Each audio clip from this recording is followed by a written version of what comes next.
Catch me, I'll be on my mission. Catch me, candid for these lenses. Catch me, one day whipping in these Benzes. Catch me, catch me, catch me. Catch me, like we playing on. Roll one, hey, you gon' sing along, hey. Sip some, hey, you gon' get your dance on. Catch me, catch me, catch me, yeah. Drowning in ambition now. Turning all these. What's up, crazy peeps? Hope you're having a great day today. It's your boy Crazy Kind coming to you on the couch of Couch Creators. Hope you excited as I am, because I have Elston on the couch, a DJ and a fashionista, because he's wearing some broke ass clothes. You know, tell us more about that. First of all, welcome to the show, bro. I really appreciate you coming, taking the time of your day. We have so many things to delve into in conversations, more than just music, but as who you are as a person. You know, there's other things that you dwell in with the clothing brand that you're busy with. So I'm excited to talk about those things, bro. So once again, thank you, I appreciate it. How excited are you? Are you ready? Oh yeah. Is that your phone, bro? Yeah. Someone's in eager, you know, in high demand. Oh yeah, that's the others. Okay. Whew. No, it's okay, bro. This is not your first rodeo on camera, right? Yeah. So you earlier on, before the cameras was rolling, you said you were on TV before. Yeah. Tell us more about that, bro. Yeah. So I've been on TV a while. For stuff I used to do when I was younger. Yeah. And then I was in Espresso once to just showcase some of the stuff for Broke. Yeah. Okay. Tell us more about Broke, bro.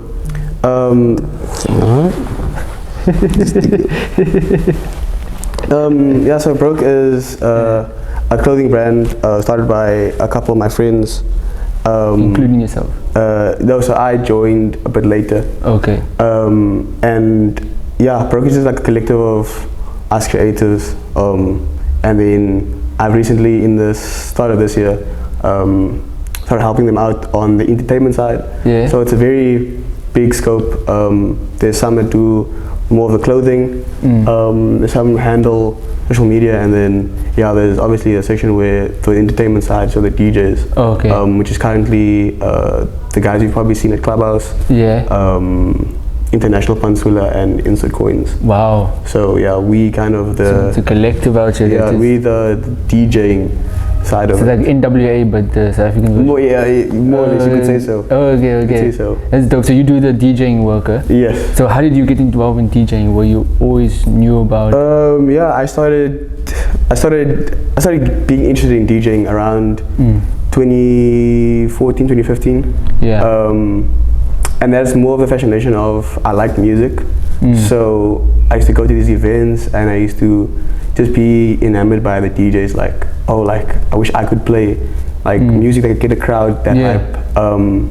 And I figured one day let me just start. So you just self-taught yourself? So I used to watch Boiler Room, which is this platform on YouTube where they live broadcast DJing sets. I used to watch that for a majority of 2015. Just watch those live streams all the time, and then from that I kind of taught myself through the videos. I'd watch what they were doing. And then around 2016 is when I started reaching out to events and asking if they have free space for an open slot, or if I could come super early and then practice. So you were basically on the streets hustling, trying to get a gig, trying to get someone to not even trying to get a gig, we were just trying to get practice time. I'd ask them to come 1 o'clock, 2 o'clock, just give me a free space if you can. So tell me about your first opportunity that you got. How did you feel in that moment? And where was it? I was really nervous. I think it was Prime in town. Prime is this event that happens in Longstreet at the waiting room. Yeah. And it's one of the events I used to attend to a lot. And then I messaged the event coordinator for Prime, and I asked him hey, if you do have an open space, I'd like to DJ. And I think that time I only had a year's experience in DJing, and not even with on my laptop, so I didn't even know how to use the jigs. So you were doing virtual DJing? Yes, virtual DJing. So I was kind of nervous, and he said, yeah, sure, I can pull up, and he gave me a slot. And then I figured, because I've been in contact with other DJs that I know, there's a DJ in the UK who used to help me a lot, and he told me that as soon as possible to move over to The decks. the decks, because this is most people stay stagnant Yeah. with laptops and then they rely on it a lot. So yeah, so I told myself for my first gig I'm gonna use the decks, and then it was So on your really first nerve-wracking. day, your first performance, first everything, you didn't use the laptop, you used the decks without even knowing how to use it. I would say I did know how to use it. I just didn't have experience because of all the videos I watched. Oh, so okay, I knew what buttons did what and how to do certain things. It's just being there for the first time was Yeah. a lot to take in. So were you a headliner or just like someone? No, they had me very early. I think I was like playing 5 till 6. But that was something. That was a huge moment for you. Yeah, it was very big, especially it being one of the events that I used to attend to a lot. So yeah, it was a big. What music was playing on when you were DJing? What music were you doing? So that time when I started, I was very much hip hop focused. Oh, okay. So that music elevated you to where you are today. So I had to do hip hop and UK rap, but the UK rap scene is not really big. So I kind of funneled into hip hop a lot, and then through that I kind of broadened, because I've always had a broad collection of music that I listen to. But obviously, as a DJ, to cater to a crowd in a way, and since I did listen to hip hop, I had no issue playing hip hop. But I also wanted to broaden it, so now I do. Luckily, I'm at the position where I am now, where I can play what I'd like to play, and people enjoy it. That's dope, bro. So inspiring stuff. So in that moment, did you also come up with your DJ name, your stage name? So I actually never had a stage name. You were just going with your full name. Yeah, I just used my Instagram name because I don't know. I felt at the time I didn't know if DJing is something that I could take seriously. Yeah. Because I obviously had my doubts. I didn't know how far I'd get. So I thought putting effort into a stage name would be, I don't know, meaningless if it's gonna end in a year. So I just started rolling with my Instagram name, which is Disboyelston. Disboy, and then that's your DJ name. Yes. So then obviously as I carried on, it this, kind of like this or this? It's like it means Disboyelston, but I didn't want TH is. So it's this with the D. Boy, yeah. Oh, okay, that's dope. Put a little unique spin to it. Yeah. So I just rolled with it, and I feel like it sticks. I wouldn't want to rebrand into anything else. You just like just grow into it. Yeah. So you early on in the conversation you mentioned you met a UK DJ. No, I didn't meet him, but while I was learning how to DJ, because he was one of the DJs I used to watch a lot. Oh, you were just like watching and observing. Yes, and then I DM'd him on Instagram while I was learning, and then he was very inviting. To this day, we still speak a lot. He actually gave me a lot of opportunities. I had a radio station, a radio show in the UK for I think a month. Wait, you went to the UK? No, I didn't go. Oh, so because of COVID, I couldn't go, and obviously I was here in South Africa. But so how it worked was, my show ran from Fridays from 9 till 10 here in South African time. I think for them it was 8 till 9. Okay. And then I'd have to record a pre-mix, and then send it over to them. Then they'd broadcast it live. Oh, wow. So you were like wild on own there, and that's in the UK. Yeah, and I've got a lot of good reception from it. I just feel like I stopped the show now because the workload is a bit much. Because at the time where I got the show, so at the time I started getting more gigs here. Yeah. And I do have a full-time job as well, so the workload was too much, and Tell us about your full-time job. What do you do, bro? So I'm a software engineer. Software engineer doing DJing work. Where do you find the time? It's a lot. It's a 8 till 5. So you're like Bruce Wayne, and basically, in the daytime I do my you do your stuff. normal work, and in the nighttime you come here. Then I come alive. Got your black outfit out here, ready to go kick some ass in the club scene. It's a lot in a week. So how do you prepare yourself for upcoming gigs with knowing that you have like committed work that you need to focus on? Because software engineering is not easy because they need you 24/7. Yeah, but it's any free time I have, more time you'll see me. If I'm not playing at a gig, I'll get there early, and then I'll be on my laptop downloading music, or I'll be on my laptop like listening to stuff, because I have so little free time. So whenever I can, I'm listening to something, or I'm planning sets, or I'm trying to get more sets.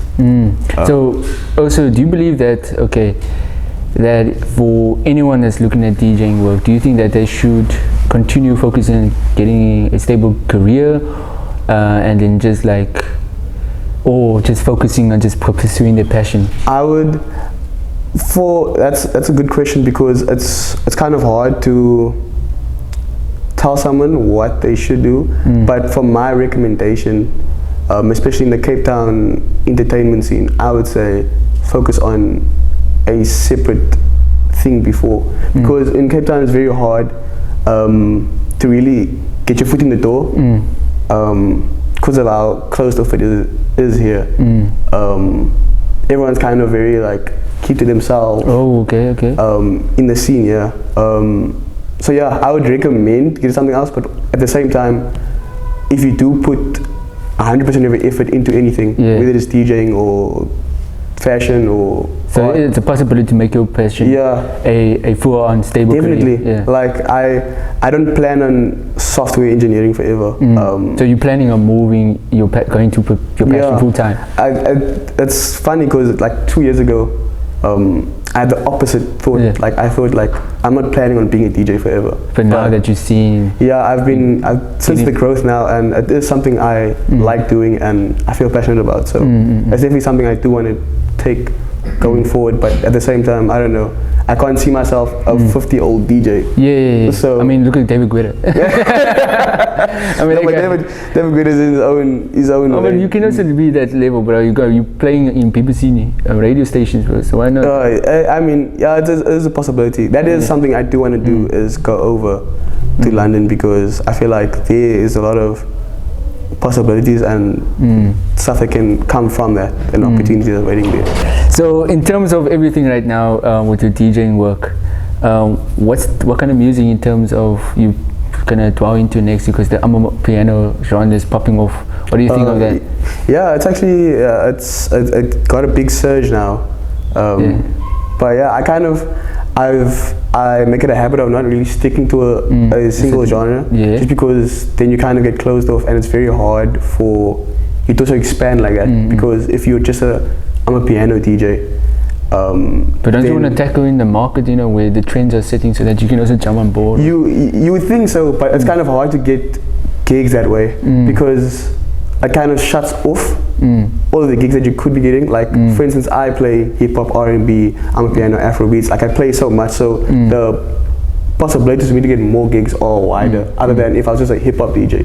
Because where would hip hop DJ just play hip hop? You understand? So I would suggest for DJs to, if not, you don't have to be a master in every genre, but it's good to know and to collect other sounds than to focus on one sound. Just to be diverse and unique. To be diverse, yeah. So tell us about, I want to go back to this Broke crew, because I like the outfit and stuff. Like, is there a designer that does these things, or what? Where can people come and buy these things? So at the moment, I think they have a website where I think it's Wearbroke. Wearbroke.com, and then there's the store is in Influx in town in Loop Street. Okay. So that's where they sell all the items. So are you like a brand ambassador and a part of the crew? You would say so. You'd say a brand ambassador. Actually, they dressed me today. They dressed you for this interview. Why didn't they come as well? What happened to them? Or they just at the moment we have sort of Broke has a deal with Tiger Smoke. Are partnering, so we are playing at different Tiger Smokes in town and around the area. So at the moment they are busy setting up in the one in Longsheet. Oh snap! So you guys are like NWA. You guys are like a unit, playing from one location to another, representing at different locations. Then kind of like to spread the flow. Dude, is it like a like the secret society? Like no, only certain people can get recruited in Broke? No, it's very open. Like I said, I only started really getting close to. How did you get involved? Did they hit you up? They saw your skills and. So it was sort of a thing where, because we're in the same field, I was more close to the Broke members at DJ, because I've seen them at gigs and I've greeted them, and then it's always a thing of we knew each other but we didn't really speak, and then I think last year is Broke a dude, or is it you talking about as a company? As the collective. Oh, okay. I think it's 5 of them. 5 in whole? Yes. And you're part of the 5? No. I'm. So there's like a hierarchy, 5 on top, and then all the. No. It's like it's sort of a Broke family. Oh. So there's everyone. A broken family. There's like everyone who does a lot of creatives in it. It's not really like a set amount of people.